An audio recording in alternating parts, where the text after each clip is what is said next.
Story time. I'm gonna share a crazy story from my life and then share what God taught me from it. And story time. A few years ago, my family and I were visiting New York City. One of the things that we had wanted to do while visiting New York City was to bike through Central Park. So we rented some bikes from a place right outside Central Park and we got to riding. Now, one thing you should know about my family is that me, my dad, and my brother, we pretty much always have a football with us. And this day was no exception. We knew we wanted to throw football in Central Park that day, and so we carried a football around with us everywhere we went in New York that day.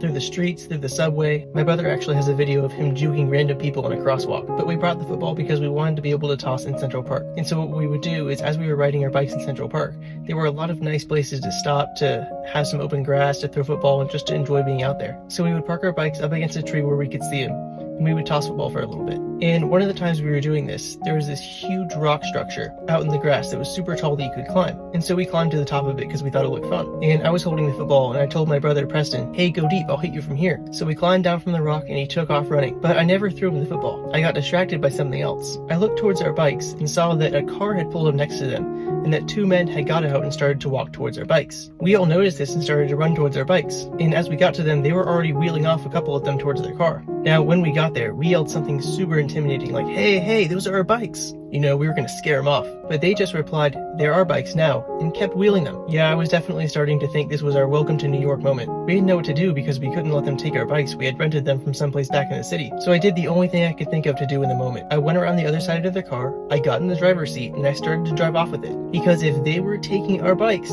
I would be taking their car. No, I'm just kidding. I didn't do that. I didn't have to do anything because shortly after the whole "There Are Bikes Now" stunt, they revealed that they were actually undercover cops. They said what they would do is they would drive around Central Park, and if they saw unattended bikes, they would take them and bring them back to the rental place before they actually got stolen. And this sounded very much like a Grinch taking the Christmas tree type of excuse to me, but they showed us their badges to prove that they were in fact real cops. It still sounded kind of fishy to me after that.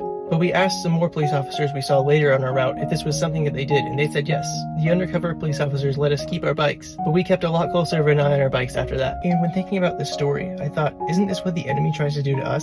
He tries to come when we're not paying attention, when we're not alert, and he tries to steal our joy, our peace, our confidence. For us, our joy, our peace, our confidence are like our bikes in this story. They're what keeps us going, and the enemy wants to take them away whenever we're not paying attention and we're not staying alert enough. The Bible says in 1 Peter 5:8, "Be alert and of sober mind. Your enemy, the devil, prowls around like a roaring lion, looking for someone to devour." In other words, he's looking for someone who is not alert. So this is why it's so important that we stay alert. And how do we do that? The enemy tries to steal things like our joy, our peace, our confidence with his lies. He tries to tell us that we're not good enough. He tries to tell us to be anxious. He tries to tell us to be unhappy. But how we stay alert with all of this and keep those things from being stolen